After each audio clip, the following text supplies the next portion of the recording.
नमस्कार मित्रांनो, या व्हिडिओमध्ये आपल्याला ऑस्ट्रेलिया खंडाची मॅपिंग करायची आहे.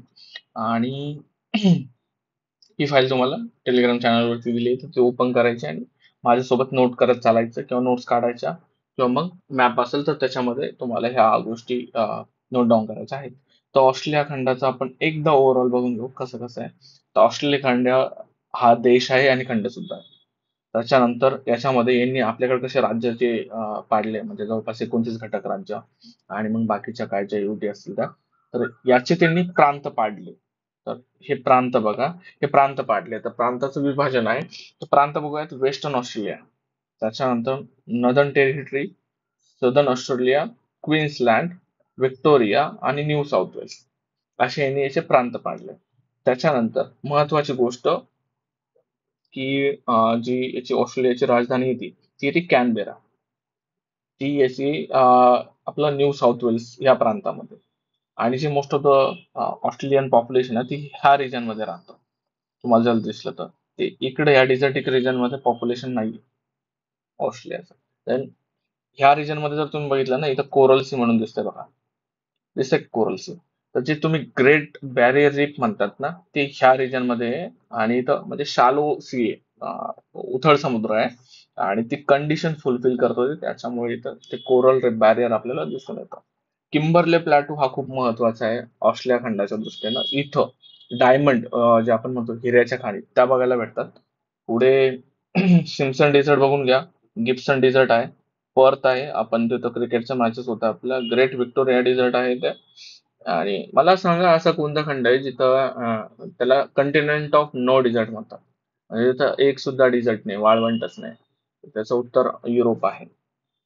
बाकी आपण काही फॅक्ट्स बघूयात ऑस्ट्रेलियाबद्दल. हायेस्ट पीक ऑस्ट्रेलियामध्ये माउंट कोस्कियोस्को. आता हे उच्चार करायला मला थोडंसं डिफिकल्ट जातंय, लक्षात ठेवा. कोस्कोस्को हे ऑस्ट्रेलियामधलं सगळ्यात उंच हायेस्ट पीक आहे. आणि लॉंगेस्ट रिव्हर जर म्हणली तर ती मुरे म्हणून येते. इथं मुरे डार्लिंग बेसिन आहे. हे बघा, डार्लिंग रिव्हर तुम्हाला इथं दिसते आणि मुरे रिव्हर इथं आहे. हे मुरे डार्लिंग बेसिन याला ह्या रिजनला म्हणतात. Largest area of ocean jurisdiction of any country on earth. म्हणजे हा असा देश आहे की याला जे ओशनचं जे म्हणतो आपण, समुद्रावरती याचं जे ज्युरिस्डिक्शन आहे ते सगळ्यात जास्त ह्या देशाचं आहे. जगातलं सगळ्यात मोठं आइसलँड आहे, म्हणजे हे एक प्रकारचं आइसलँडच आहे ना. आपण काय म्हणतो, त्याला बेटच आहे ना एक प्रकारचं. जगातलं सगळ्यात मोठं बेट आहे ते. जगातला सगळ्यात छोटा खंड सुद्धा आहे. Only country that is continent, म्हणजे जगातलं सगळ्यात छोटा खंड, जगातलं सगळ्यात मोठं बेट आणि असं एकमेव देश जो की खंड सुद्धा आहे.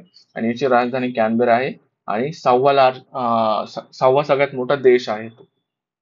आणि याचा 1/3 रिजन, म्हणजे या ऑस्ट्रेलिया खंडाचा 1/3 रिजन हा डेझर्टचा आहे, म्हणजे वाळवंटाचा आहे. ड्रायेस्ट आहे आणि फ्लॅटेस्ट कंटिनेंट आहे. म्हणजे याच्यावरती तुम्हाला जास्त पठार हे वगैरे दिसणार नाही.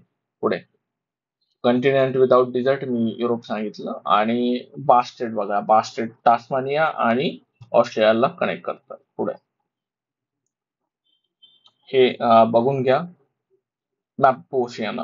आता ओशियाना आहे ना, ही एक थोडी लार्ज कन्सेप्ट आहे.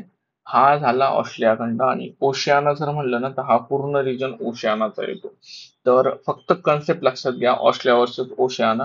आणि ओशियानामध्ये अजून काही गोष्टी येतात, म्हणजे छोटे छोटे आयसलँड, मार्शल आयसलँड तुम्ही जर बघत असाल, कर्चुक वगैरे, किंवा आपण त्याला टॅक्स हेवनचे म्हणतो, ते तुम्हाला इकडच्या रिजन मध्ये दिसल. मार्शल आयसलँड आहे, वानाटाऊ आहे, किरिबाती आहे इकडे. हवियन आइसलँड म्हणजे युएसच्या ताब्यात येते सध्या. तुम्ही एक व्होल्कॅनो सुद्धा बघतात हवियन आइसलँड मध्ये. पुढे याचे सब रिजन दिले, हे जास्त काही इम्पॉर्टंट नाही, करू नका. याचे अजून सब रिजन दिले, मायक्रोनेशिया, मेलानेशिया, पॉलिनेशिया. तर जास्त काही बघून घ्या, फक्त डीप मध्ये करायची गरज आहे. हा, ट्रॉपिक ऑफ कॅप्रिकॉन पास होता, म्हणजे मकर वृत्त ऑस्ट्रेलियामधनं जातं. इक्वेटर सुद्धा जात नाही आणि ट्रॉपिक ऑफ कॅन्सर सुद्धा जात नाही. फक्त मकर वृत्त जातं ऑस्ट्रेलियामधनं, लक्षात ठेवा. साऊथला आहे खूप, त्याच्यामुळे त्या हिशोबाने लक्षात ठेवा. हा, अलिस स्प्रिंग म्हणून आहे हे लोकेशन, ऍक्च्युली इथं अलिस स्प्रिंग नावाचं, तर ते सुद्धा लक्षात ठेवा. हा, Tropic of Capricorn passes through Alice Spring, famous for natural resources. म्हणजे हे रिजन आहे आणि इथं नैसर्गिक संसाधनं खूप जास्त प्रमाणात भेटतात अलिस स्प्रिंग मध्ये. आणि आपण आफ्रिकामध्ये सुद्धा एक रिजन बघितलं होतं जिथं बायोडायव्हर्सिटीचं प्रमाण खूप जास्त आहे, तर ते पण लक्षात ठेवा. इकडे हम्म.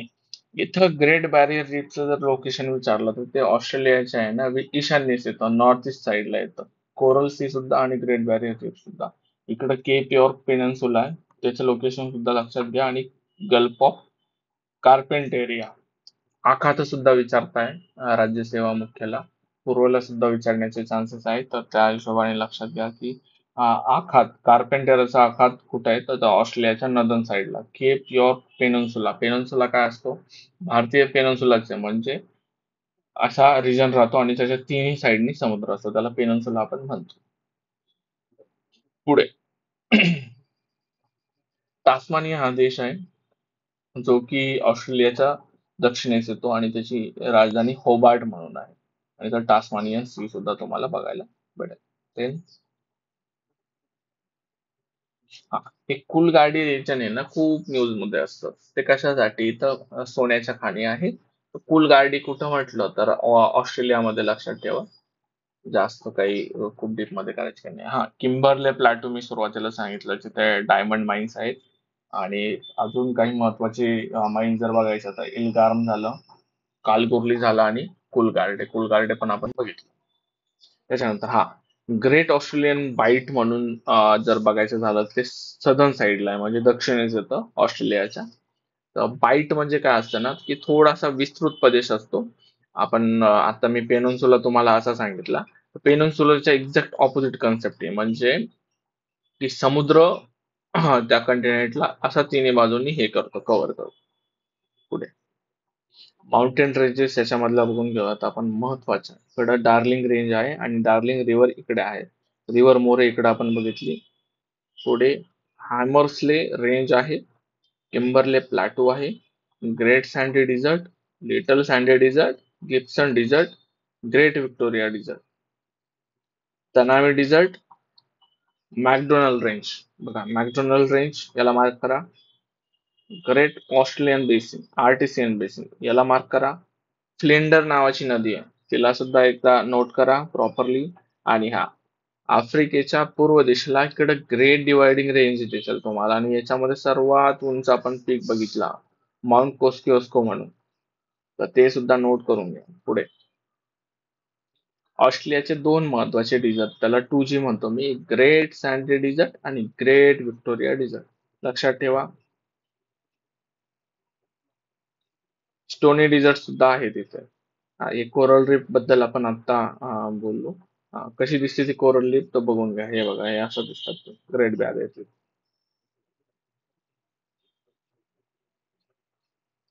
टोरिस्ट, आपण याला सामुद्रधुनी म्हणतो. टोरिस्ट सामुद्रधुनी कशाला सेपरेट करते, आशिया आणि ऑस्ट्रेलियाला. खूप महत्वाची फॅक्ट आहे. तर असं विचारलं की आशिया आणि आफ्रिकाला, सॉरी, आशिया आणि ऑस्ट्रेलियाला काय सेपरेट करतं, तर ती टोरिस्टची सामुद्रधुनी सेपरेट करते. जसं की भारत आणि श्रीलंकामधने कोणती सामुद्रधुनी जाते, तर ती पाकची सामुद्रधुनी आहे. त्याच प्रकारे टोरिस्टची सामुद्रधुनी आशिया आणि ऑस्ट्रेलिया या खंडाला विभाजित करते, म्हणजे सेपरेट करते. लेक आयरे आहे इथं. तर लेक आयरे ऑस्ट्रेलियामधलं सगळ्यात मोठं सरोवर, लेकला सरोवरच म्हणतात का, हा, सर्वात मोठं सरोवर आहे लेक आयरे. पुढे महत्वाच्या फॅक्टरी नोट्स करून ठेवा. इथं अजून खूप सारे सरोवर घेतलेत. लेक बार्ली आहे, लेक डिसअपॉइंटमेंट, लेक वुड्स. त्याच्यानंतर महत्वाच्या रिव्हर, आपण डायमंशिया रिव्हर बघितली. वरती अजून एक बघितली होती गिल्बर्ट मिशेल, ह्या सुद्धा रिव्हर आहे. डार्लिंग आहे, लासलन आहे आणि मुरे आहे. हायेस्ट माउंटेन पीक आपण कोस्किओस्को बघितलं. लेक आयरे इथं बघितलं, सगळ्यात मोठं लेक आहे. कॉपर क्रिक बघा कुठे आहे. लेक टोरेन्स आणि लेक गार्डिनर सुद्धा ऑस्ट्रेलियामध्ये आहे. हे मोरे डार्लिंग बेसिन मी तुम्हाला सांगितलं. मोरे ही सगळ्यात मोठी नदी आहे ऑस्ट्रेलियामधली, ही सुद्धा फॅक्ट लक्षात घ्या. मुरे नावाची नदी सगळ्यात मोठी आहे. आणि मुरे डार्लिंग बेसिन, बेसिन म्हणजे काय असतं, बेसिकली आपण म्हणतो गंगा ब्रह्मपुत्रा बेसिन. त्याचं प्लेन रिजन राहतो जिथं की शेती चांगल्या प्रकारात होते. हे महत्वाचे ग्रासलँड आहे, ग्रासलँड. तर ग्रासलँड आपण बघितलं, प्रेरीज बघितलं, पंपाज बघितलं. पंपाज आपण साऊथ अमेरिका, प्रेरीज आपण नॉर्थ अमेरिकामध्ये. वेल्ड बघितलं आपण साऊथ आफ्रिकामध्ये. त्याच्यानंतर डाऊन्स येतं ऑस्ट्रेलियामध्ये. टेम्परेट ग्रासलँड आहे हे सगळे, प्रेरी, पंपा, वेल्ड आणि डाऊन्स. ही कार्मिकियल माईन म्हणून ही न्यूज मध्ये होतं रिसेंटली. ऍक्च्युली अदानीनी याचं हे घेतलेलं आणि त्याच्यामुळे ती न्यूज मध्ये होती. कार्मिकेल माईन, हे बघा, हे अदानी मायनिंग प्रायव्हेट लिमिटेड काहीतरी आहे. नाही, काहीतरी इश्यू झाला होता तिथे. हा, इथं प्रश्न दिले, which one of the following country is the leading producer of uranium. युरेनियमचं सगळ्यात जास्त प्रोडक्शन कोण करतं कंट्री? तर 2006चा ऑस्ट्रेलियाचा युपीएससीचा प्रश्न आहे. Consider the following countries, Tropic of Capricorn कशा कशातनं पास होतं. तर हे प्रश्न तुमचे कव्हर होतात. बघा, ग्रेट व्हिक्टोरिया डिझर्ट कुठे आहे, ग्रँड कॅनियन कुठे आहे, ग्रँड कॅनियन कुठे आहे, हे युएसए मध्ये यायला पाहिजे. आपण सदर्न अल्पस कुठं बघितलं. तर हे प्रश्न तुम्हाला सोडायचे आहे. जगातलं सगळ्यात लार्ज युरेनियमचं साठं कुठं? 2009ला हा प्रश्न परत रिपीट झाला. ते सोल्युशन सुद्धा दिले.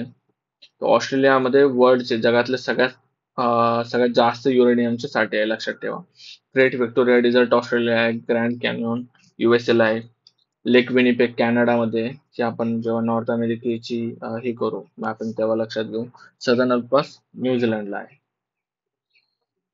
व्होल्कॅनोज हा पूर्ण व्होल्कॅनिक रिजन आहे. आपण जे म्हणतो पॅसिफिक रिंग ऑफ फायर, ती अशी जाते, ही इथून ऑस्ट्रेलियाला कव्हर करते. इकडं जापानचा रिजन किंवा मग आपण जे म्हणतो साऊथ ईस्ट एशियन कंट्री, असाच वळसा घेऊन इकडं रशियाला सुद्धा ती भेटते. त्याच्यानंतर इकडं हवाईन रिजन आहे युएसएचा, आणि इकडं युएसएचं रॉकी माउंटेन, मग तसंच खाली येतं, आणि इकडं अँडेज माउंटेन कोणाचं? साऊथ अमेरिकाचं.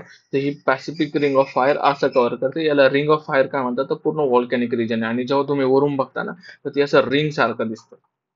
तर लक्षात घ्या, त्याच्यामध्ये हे सगळे माउंटेन येतात. कसं लक्षात ठेवायचं? रिजन लक्षात ठेवा. रिजन आला आणि त्या देशाचे व्हॉल्कॅनो, म्हणजे स्पेसिफिक देशाचे व्हॉल्कॅनो पाठ करा, बाकी तुमचा क्वेश्चन सॉल्व्ह होऊन जाईल. हा प्रश्न विचारला आहे आयोगाने, तो प्रश्न टाकतो मी आज चॅनलवरती.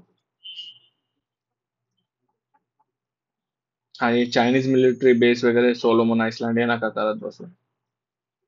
हा, हे ऑकस नावाचे एक ऑर्गनायझेशन आहे. हे विचारू शकतात कोणकोणते देश याच्यामध्ये. तर ऑकस मध्ये ऑस्ट्रेलिया आहे, युके आहे आणि युएस आहे, त्याच्या नावातच आहे ते. आणि इथं आपली ऑस्ट्रेलियाची मॅपिंग संपली आहे. जे काही महत्वाचे अजून काही क्वेश्चन किंवा काही फॅक्ट सापडल्या तर ते आम्ही तुम्हाला चॅनलवरती कळवू.